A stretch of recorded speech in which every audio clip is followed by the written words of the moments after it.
Daddy now? I thought you were a bit quiet this morning, right? For a change. Thanks very much. Right, Lopsy. Usually Saturday morning I always spend the morning in bed reading the papers, and Hilka does, I must admit, always bring us breakfast in bed. Usually it is alone. And there I am trying to look pleased, but I'm not too sure I was at the time. I like the look of the breakfast. Well, Saturday mornings I usually wake up about 8:30, 9 o'clock. But I must admit I don't stir out of bed till 11, half past. What happens, Hilka gets up and then usually nips out, gets some fresh bread and gets the morning papers, and then brings me breakfast all about 9:30. And breakfast usually consists of either scrambled egg on toast or toast and jam and a cup of tea. And really then I just lay around for an hour, hour and a half reading the papers, and then get up about 11, half past, have a shave, get dressed, and usually have a cup of tea and another bit of toast before setting out for the game, usually about 12:30, 1:45, because we do expected to arrive at the ground about 1:30, 1:45 for match days, 3 o'clock kickoff. And there in our lounge we got just above the fireplace. It's a picture taken, it being the summer of 1981, when we were lucky enough to go to Buckingham Palace and receive my MBE. And see Warren there dressed up in his sailor's uniform. He looks a bit tired, and not surprisingly because he had fallen asleep for half an hour during the presentation. That's something I bought in 1982 in the World Cup when we were in Spain. They had those for sale. They're called Ladro. There's 2 or 3 other trophies. One an Evening Standard Football of the Month tray at the back, and then Evening News, one of the old evening papers, gave me a sort of Football of the Year from their paper 3 or 4 years ago. You may remember in 1980 we played against Arsenal in the FA Cup final, and Trevor was very fortunate. He scored the only goal with his head. But then I got this idea to have actually these boots which he played in, and I sent them to the States and have them bronzed. And I thought it would be a rather nice souvenir for our young son Warren in the future to keep. Well, that's the cabinet which Hilka fixed up in our dining room, which displays the England caps, and also you can see a pair of boots there. That was a pair of boots that I wore in the FA Cup final against Arsenal in 1980, and Hilka got them bronzed. And then all the other caps are really the ones collected sort of under 23 England youth and at full international. It's quite interesting. People say, I think I've got 47 caps. Have you actually got 47 England caps? But you don't get an individual cap now for each game. What happens, for instance, for the home internationals, you'll get one cap with the 3, Scotland, Northern Ireland and Wales, printed on them. So unfortunately, I think the economics has crept into the number of caps you obtain now. But certainly, it's lovely to have them on display like that. And there's something that will be terrific to be able to look back on over the years.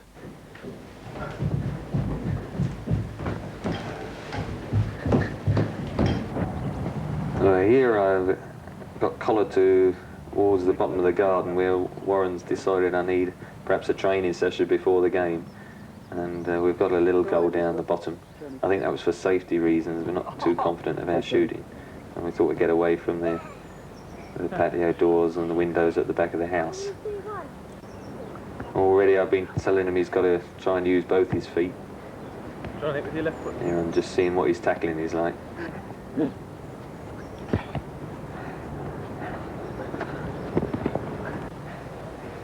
Now, a good left footer there as well. Free kick. 2 goals on the trot now. It'd be difficult for anyone else to get a kick. You see he's blocking the ball from going to me there because he wants to get in on the act all the time. No, and that's typical Warren. It's a good long-range shot that hits the post.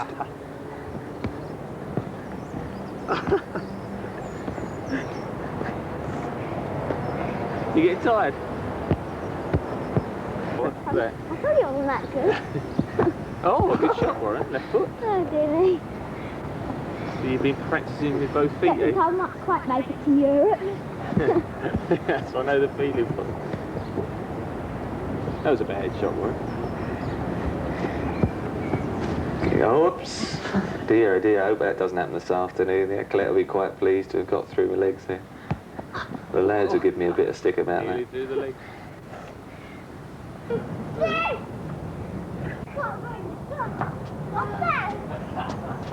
Well, with the training session now over, time to get down to the serious business, and off we go. Warren's coming with me for this particular game. Come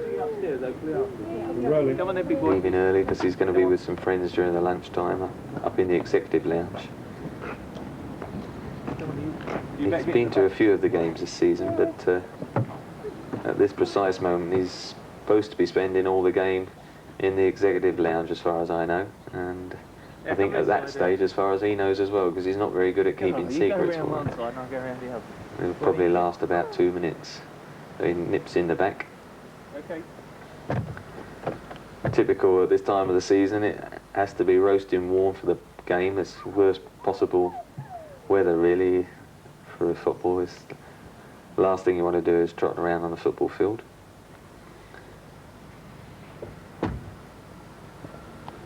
Last goodbyes. Yep, see you later. Fingers crossed that it starts.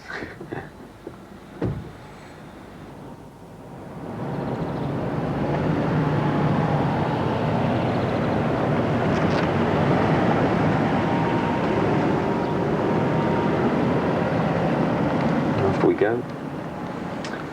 And the journey takes me about 45 minutes to an hour depending on the traffic near the ground, but I usually allow myself an hour just to be on the safe side.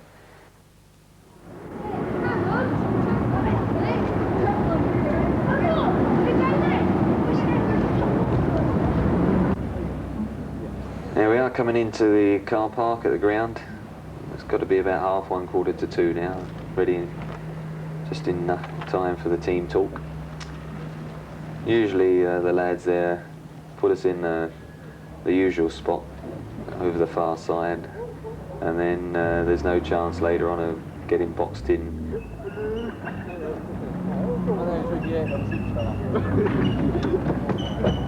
Want your cigarettes, Colin? Yeah.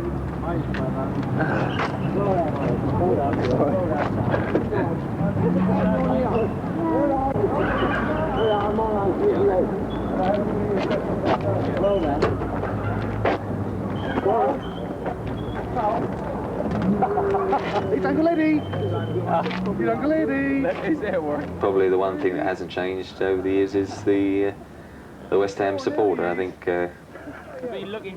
the club itself and the supporters are always a very friendly atmosphere, and I think just signing the autographs today really you could have turned the clock back, and that's how people have been all the time have been at the club. And so although it is a sad day to a certain extent, it says a lot for why I've stayed there for the last 19 years. Good luck. Good luck. Good luck. No.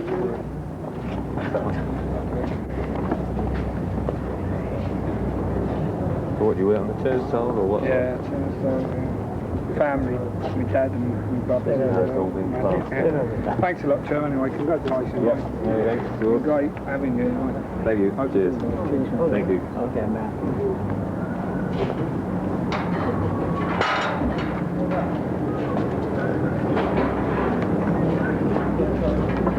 Thanks, Ralph. Cheers. Thank you. Oh, you're good. Right, Trev? Yes, yeah. Huh? Oh. Oh, yeah.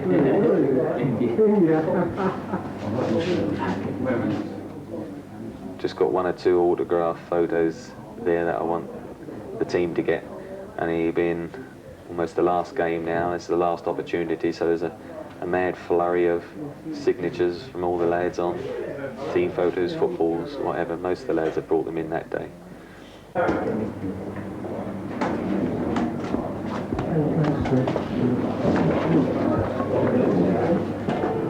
like coming. Then just before the game, obviously I've got a few more cards there, and as I'm looking at them, you'll see Brian Blower, who's the commercial man with West Ham, and he's just having a chat with some of the sponsors. What happens, the match sponsor for the day is able to invite a number of guests, and they have lunch, and here you see them coming into the dressing rooms before lunch, having a look round, seeing where we change and get showered, and the medical room, and anyone who hasn't actually been inside a football ground, it's quite interesting for them to see all the kit and everything laid out, and obviously get an opportunity to meet one or two of the lads as well who might have got to the ground early. And then, you know, we do emphasise this is our team dressing room.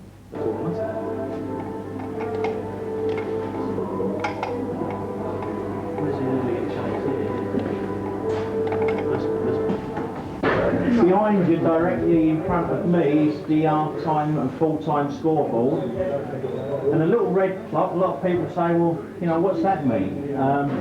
What that is that gives us a reading of exactly how many people are in the ground at any given time. It's not telling the truth because you lot are in here. It's not really registering. So everyone who comes through a turnstile, it counts for them on that clock. So we know, the police know, and all the officials know. Okay? Do you want to have a look there? I know there's a few cups there. I don't know if you remember the war cup there, Tom, in the middle. A little bit about this afternoon. As I've said, we've got a lot happening here today. It's a very, very important day to us. It's more than just a match day. Now, we have match days, we have sponsors, but this one is really something special because it's Trevor's final Saturday game in Football League, and he's been a great servant to the club. And we've got you as part of that afternoon. I hope you enjoy being part of that, the same as what we are sure we're going to enjoy having you as part of it.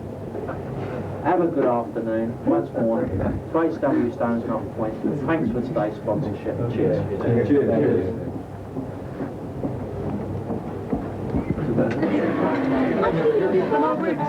How are you?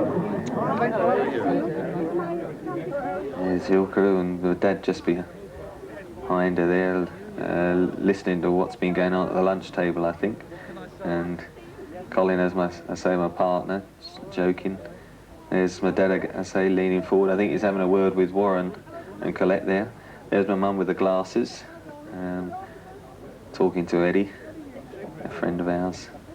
And no doubt, I'm sure they're looking forward to the last game or two as well. I can remember they've been to nearly all my home games, travelled a lot of the country as well, watching away matches. And for several years now, they've taken Hilker, and I know they've enjoyed the ups and downs that we've had. And I'm sure the last day or two is the icing on the cake for them as much as Hilker and myself.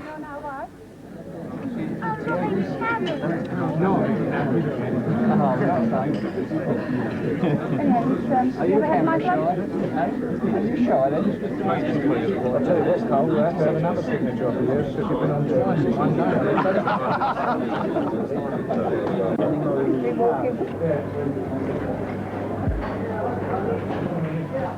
While all that chatter is going on back in the dressing room, I'm getting a loosen out yet again from Rob.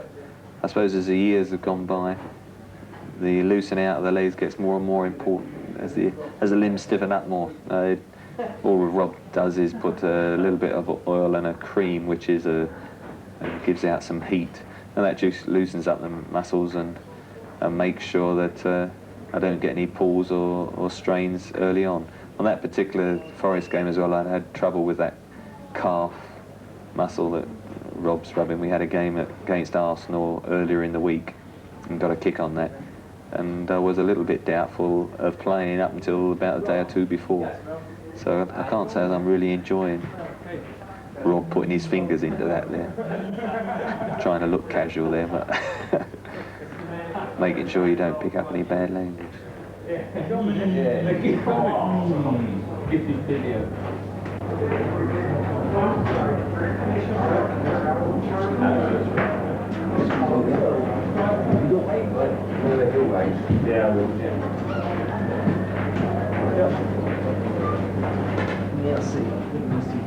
it's time to perhaps start trying on the boots.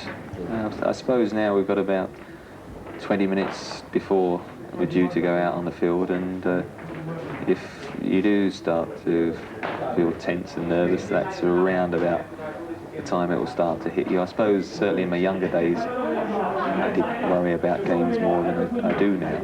I think even now though it's nice, and I still do about the last 10-15 minutes before you go out, you want the game to be underway already, and you get a little bit nervous and tingly, and I think that's good for your game. But hopefully I've found on most occasions once you walk out on the pitch and you start kicking the ball around, you tend to relax and then concentrate on what you're hopefully going to try and do in the game. So I've never been too bad with nerves, although naturally that 5 or 10 minutes beforehand I think it's good for anyone to have a little bit of feeling before.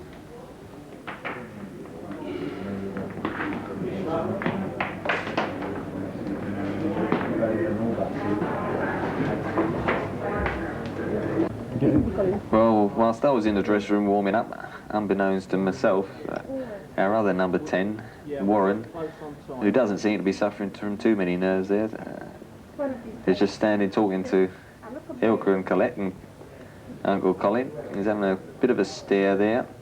I'm not sure if that's the stare he gives the opposition when he starts playing. There he's got that little mischievous look that I know so well. And I hope that's not Brian Clough who's doing that too, but you can see he's really working himself up. He assures everyone afterwards that he knew he was going to score against Phil.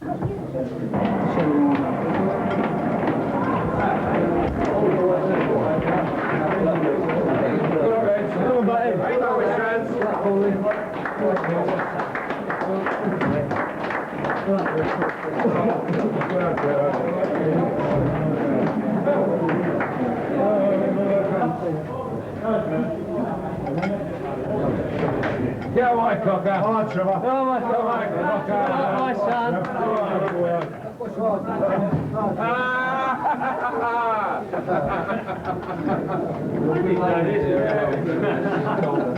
Come on, Colette.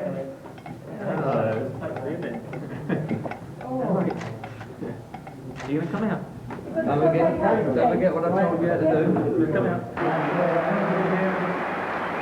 Naturally, as I went out on the pitch here at this particular time with little Warren, it was a very emotional moment.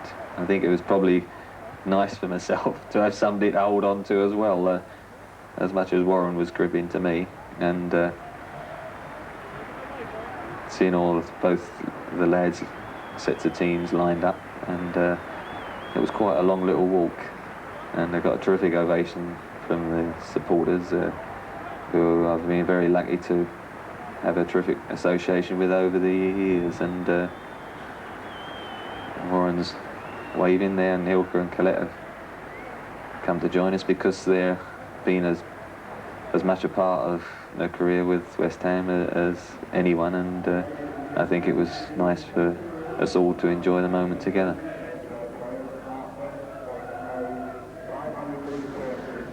And here the presentations, I think first is the clock, and it's Len Kearns who's the chairman of the club, and in fact there's 4 of the Kearns family on the board, and the Kearns family have been part of the club for most of this century, and so it's been passed on, and I think they certainly deserve a lot of credit for the fact the atmosphere, or the family atmosphere that's created, I'm sure is a lot to do with the fact that they're always approachable, and I've always enjoyed a good relationship with them over the years, and as well as the clock, which was for 500 league games at the club, they very kindly gave me a beautiful silver tray there, which was inscribed on the years that I've been at the club, and that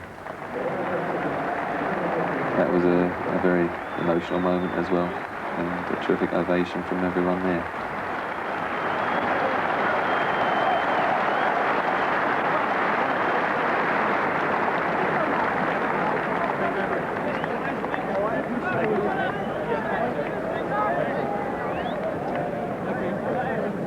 That'll be good. We're going to come out and...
Really going back to when I was a real youngster, going and just kicking the ball in the park with my brother and my dad, who I must say I've got to thank for making me two-footed, because when I was young I can remember going over the park and he would only let us kick with our bad foot, and my bad foot's my left and the natural one's my right, and yet in my career I've often played over the left-hand side, and that I must thank my dad for making me two-footed, which has been an advantage. But I never thought of it as a professional career until probably when I was 14, 15, and the first scout came around my house. The first one was an old West Ham player actually called Dickie Walker, who was scouting for Spurs, and he asked my parents and myself about the possibility of coming down training there, and with a view to making it a career. At that time it was a little bit difficult because I was at a grammar school, and quite honestly the idea of professional football was frowned upon as a full-time career. And so what I did, in fact, was stay on the extra year at school till I was 16, took my GCEs, and then joined West Ham, who, in fact, the season when I was 15 were the last club to come around to see me. I was keeping my fingers crossed that they were, because they were the side that I'd always supported as a youngster and got to see them. And I can remember the first real recollection being the promotion year, 58, when they went up into the first division. So once West Ham had come, really, it was a no contest. I was always going to join them. And as I say, I joined them in 1965 at the age of 16. I think then, apart from getting my GCEs, it was important I went to college, got a day release, and took a business studies course, and took some extra O-levels and A-levels, because it did give me that little cushion from an academic point of view if things didn't work out. Unfortunately, I believe it's around about at least 75% of youngsters who go into professional football who don't go on to make the grade, and so there is a large failure rate. And it's important, I think, anyone who knows friends or their own son who goes into football, to make sure they've always got that cushion in case things don't work out. And even as a professional, you can get injury or loss of form and drift out of the game in your early 20s or whenever. As luck would have it, at the age of 18, I'd progressed well enough for me to be signed on for all professional terms, and then made my debut up at Burnley in 1967. And I think we drew 3-3, if I remember well. And so that was a game I remember. But in fact, for those next 3 or 4 years, I probably flitted in and out of the side without really establishing myself in the team. in my early days, I can remember playing up front alongside Jeff Hurst, who was, of course, a great striker. And I perhaps never really did myself justice in those early years. I think a factor of probably two things. First of all, playing up front. I don't relish, I don't think, the idea of playing with my back to the goal, and possibly lack that little extra 2 or 3 yards to get away from defenders. And so I much prefer running at people from midfield and deep positions. And secondly, as a young player, I think perhaps I was a bit overawed with the possibility of playing with such players as Bobby Moore, Martin Peters, Jeff Hurst, who, as we all remember, in 1966 were a very important part of winning the World Cup. And in fact, most West Ham supporters say it was West Ham who won the World Cup, because Jeff scored 3 and Martin scored the other goal when we beat West Germany 4-2, and Bobby Moore was the captain.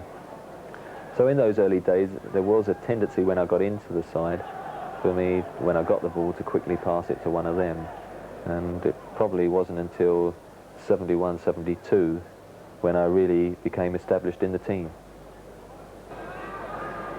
It was then that I had a run in the side about 16 games.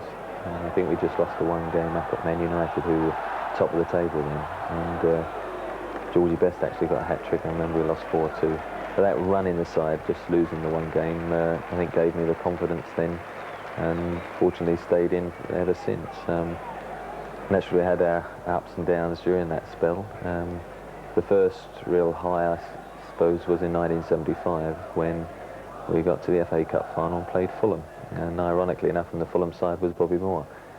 I suppose when you start off in your career, one game that you really love to play is an FA Cup final, because so many people watching on television, and of course the actual occasion of being at Wembley in the FA Cup final. The atmosphere is fantastic, and on that particular day we were the favourites, because Fulham were a second division side, and so I suppose most of the neutrals were supporting them. But as luck would have it, it wasn't a classic match, but we ended up winning 2-0, and Alan Taylor it was who scored both goals. And it was a great day. Got my medal, and although it goes very quickly, when you are actually playing, it suddenly seems over. And possibly the most memorable part of that particular day was the following day, on the Sunday morning, when you go back through the streets, and we had a reception at East Ham Town Hall, and we had this open top bus, and I remember getting to Stratford, and that's when we started seeing all our supporters who'd come out to greet us. And really, I think it took us 2.5 hours to make our way through about 2 miles, and the police were caught unexpected with the number of people that had turned out. And I remember going past hospitals with patients that had their beds wheeled out so they could wave to us, and there was babies dressed up in claret and blue, crying their eyes out, not really knowing what was going on, but their mum wanted to bring them along to show us. And it was a great occasion, and possibly the best part of that particular weekend back in 75. After that, the year following, we got into the European Cup Winners' Cup and had a good run and got through to the final, where we played Anderlecht. And although we went ahead, unfortunately in the second half they played very well, and we ended up losing that final 4-2. And that was my first experience in Europe, which was naturally exciting. And then a couple of years later, season 1977 to 78, we possibly hit my particular lows since I was at the club, and that's when we were relegated. To be fair, we'd had some close shaves the 2 or 3 seasons before that, and so it was disappointing when we went down, but you always hoped that we were going to escape.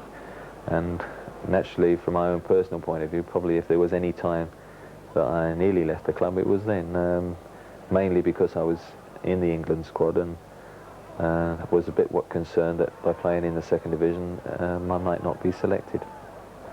As luck would have it, at that stage Ron Greenwood, who of course was the old West Ham manager and who had been my manager for a number of years at the club, had by then taken over the England job.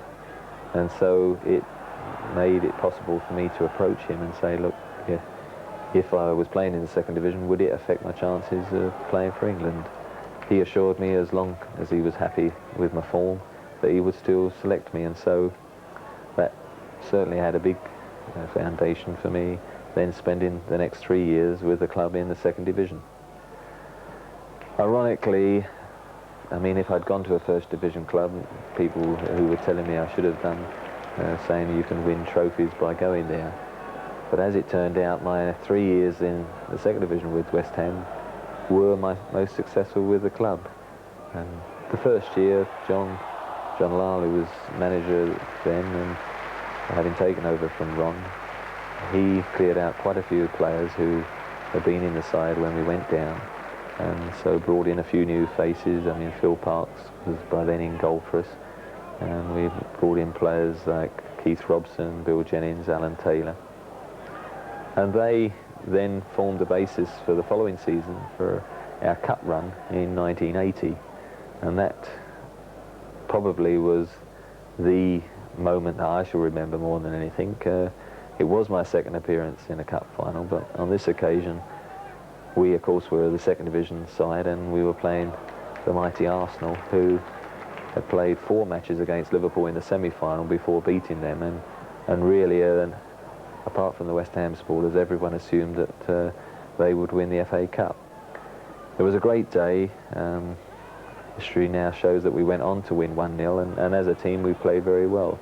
I think from my own personal memory, it has to be my highlight because I happened to score the winning goal, which at that stage, I think 13th minute, I had never expected to be the only goal of the game. And of course, any West Ham supporter will tell you it was a bit of a minor miracle because it happened to be with my head. And the number of goals that I've scored with my head, I think I can count on one hand during my career. So to score one in the cup final was a bit special. As far as I can remember, most people, certainly Arsenal supporters, said, did I know what I was doing? Alan Devonshire made a run down the left and crossed, and I think David Cross and then Stuart Pearson hit a cross shot, which, as luck would have it, ended up coming directly towards me, and it was just a case of me falling backwards and heading it in the direction of the goal, and there it ended up.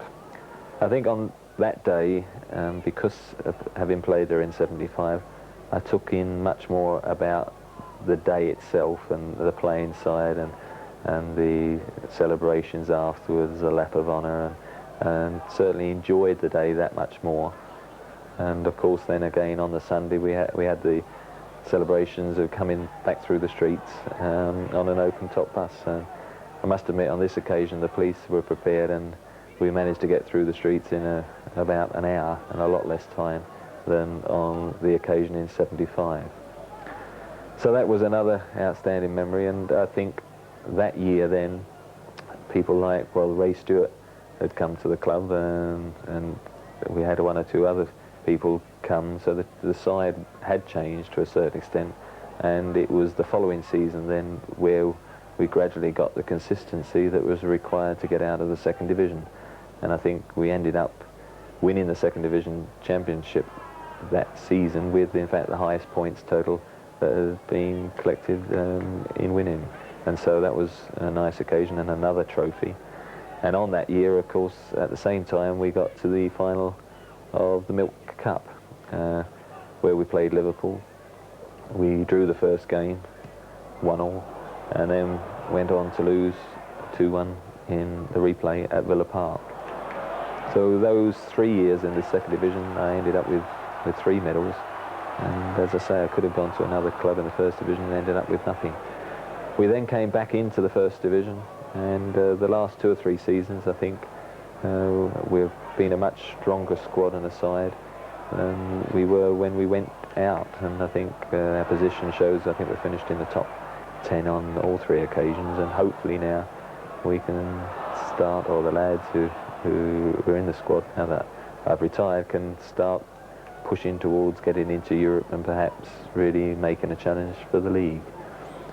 On the England point of view, during that spell, the highlight, of course, has to be, I think, in 1981 when I played in Budapest against Hungary, and everyone, West Ham supporters and and supporters alike always remind me of the goal I scored when the ball stuck up in the net. It stuck up in the stanchion, and hit it with my left foot, and it was one of those shots that just flew in the net. I could have probably spent all night trying to repeat it, and it wouldn't have ended up in the same spot. But that was a great occasion. It was my second goal of the match, and we ended up winning 3-1, and that game probably helped clinch our place in the 1982 World Cup.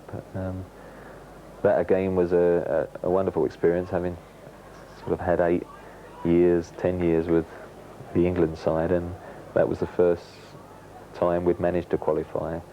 Although, of course, the great disappointment was that my groin injury, which ended up then being a pelvic problem, restricted me only to 25 minutes playing. But I enjoyed the occasion of experience in the World Cup, and then, of course, when I came back from there, missed most of the following season for West Ham with the pelvic operation that I had. And so it was nice then, this last season, to actually get back playing in the team. I enjoyed the season. I was quite happy with my form, especially towards the end of the season when the old groin had completely cleared up and I had no problems twisting and turning. And so although team-wise we finished on a sad note with a disappointing last few results, I was happy to finish at the club, I think, with some good memories, and hopefully that the supporters will remember my play. And that really was the reason that I finished this particular season. A lot of people have said, well, you could always squeeze out an extra season or two, but I feel that next year I would have been 36 for most of the season, and I didn't want to sort of get to the stage a third of the way through where I think, oh, I wish I'd packed up last season, and undo perhaps a lot of the good will and relationships that I've built up over the previous 19 years. And so next season I'm looking forward to being a spectator and seeing how easy or difficult it looks from the stand as opposed to being on the field. Naturally, the last night, after the scenes afterwards, will stay with us forever, really. At this particular stage, having gone off the field and in the dressing room, actually, nobody within the dressing room knew what was going on outside, because what happened, we sat down, and as I say, we'd lost to Everton 1-0, and in fact the last few weeks we'd had some disappointing results. And John, as normal after a game, was giving a sort of chat to the lads, and the main basis of it was to say how disappointing the last few weeks had been, and that a lot of the lads, you know, during the summer and the closed season must think about where they'd gone wrong, and to make sure that we don't have the same disappointment next season, and for the fans. And of course, when John's giving his chat like that, Mickey McGivern, one of the coaches, stands by the door stopping anyone else from coming in so as it's not interrupted. And this must have gone on for 10 or 15 minutes, and all of us unaware that people had sort of stayed behind and were wanting me to come out onto the pitch. And I mean, Hilke told me all about it afterwards, and apparently they said I was doing interviews and whatever just to delay things because they couldn't get into the dressing room. And it wasn't, in fact, until we've got another little door which goes through to the medical room that one of the directors of the club came into the dressing room and said the crowd were waiting. And it's here now where you see us coming out almost 10-15 minutes, and I mean, I thought there was a few hundred people waiting, and of course when I walked out and saw that the whole crowd were there, I mean, it was a fantastic moment, really. Something I never expected, and had never come anywhere near experiencing. I mean, going back to my cup final days, it was the team arriving, but I mean, to have something like this for myself. And so I walked out to the middle of the pitch, really, to give everyone a wave, and then it sort of, I realised the extent of the number of people that were there around the ground. And so it was that moment that I felt it would be sort of rather special just to start jogging around and go and give a wave to all the little pockets of the ground. And that was a great moment there. I don't know really what I was thinking of, jogging around, waving. But I think I was still in a state of semi-shock. The numbers still waiting, and there, of course, one of the lads threw me his scarf, and that was the start of a little burst of hats and scarves on the way round that I collected, and I've still got at home now. I'm not sure where many of them came from, and in fact, as I went along, I probably failed to pick up all of them because I wasn't sure I could manage to carry them all around by the time I get to the tunnel. That was, of course, the stretch there going down there, which was the old chicken run, and used to have the crowd swaying from side to side to bubbles. And there you have some youngsters on the side. Probably there's a little bit of a shame for the people behind the goal there, because I wasn't quite able to give them the sort of way that I was hoping. But I managed to stumble around there with 2 or 3 hanging by the neck. And then just at that stage, it got into a little bit of a crowd there, and I think 1 or 2 of the heavy mob then just about to come up, and I get lifted up on their shoulders, which was a bit precarious at the time, but at least enabled me to see everyone else and give them a wave. And probably at my age it was just as well. I'm not sure I'd have completed the lap of honour anyway, but so I get a helping hand towards the tunnel there, and as I say, really try to take it all in at that precise time. But it was something that I'd never anticipated, and it's something now that I can look back on. I've now just gone into the tunnel, and Brian Blower and one of the directors by then are whisking me up towards the director's box, up the stairs. I can't say that my pace has been my strongest point of view, so it probably took me a minute and a half or 2 minutes to get up there. And then it was nice just to be able to say a few words to everyone who had stayed behind. Apart from being very happy at the club, I think one of the most important reasons I've stayed throughout my career at West Ham is the fact that I've always enjoyed the football we've played, and I think that's important when it's your career and your profession, to be able to say that you are looking forward still to each game. And at West Ham I've had a free attacking midfield role, and I think possibly if I'd have gone elsewhere you might have been involved in a more rigid system and not enjoyed your football so much. Certainly my defensive qualities aren't my strong point, and really at the club they've always given me that freedom to go forward and not worry too much about the defensive side of the game, and so I've been able to play to my strengths, and that's probably why I've enjoyed my football, and hopefully that's shown in my game. Well, now that my footballing career has come to an end, naturally a lot of people are saying, what will you be doing now? And really is 1 or 2 sort of options open. From the football management point of view, that's one area that is so precarious that I've decided I'm not going to go into that. I'm fortunate with my business in Stratford, Colbert Plastics. It enables me to be able to, shall we say, deviate away from the normal things that footballers get involved in when they finish playing. I would say I hope to do a little bit of coaching. Certainly I've got 2 or 3 trips at the moment they're abroad offered to us to just go there and do a little bit of coaching, even a bit of playing in the summer in New Zealand as well. Then perhaps with a view to youngsters, and 1 or 2 people have approached us to start up some coaching clinics and sort of give youngsters the ideas of what I feel is right about football, which is mainly based towards encouraging the skill factor. I'm also bringing out a football, a new synthetic football, which I should probably be busy in promoting during the new season as well. And naturally, people then say, well, does that mean your actual association with West Ham will finish? And whilst it will in an official capacity. I mean, the fact that it used to be the club always supported as a youngster. I've been here 19 years. Naturally now I shall go back to supporting West Ham. I mean, I shall keep in close contact with the lads, because I shall need my autographed footballs and team photos signed during the season. I'll probably go there early season to gloat over the lads a little bit with their pre-season cross-country runs that I shall be missing out on, and which I must admit I didn't do very well on when I was there.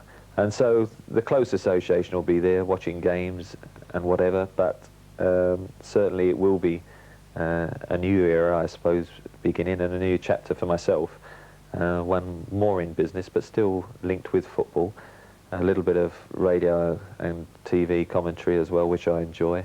And so hopefully it'll make the transition a little bit easier, although I can assure you it is a tremendous wrench, having spent so long with the club.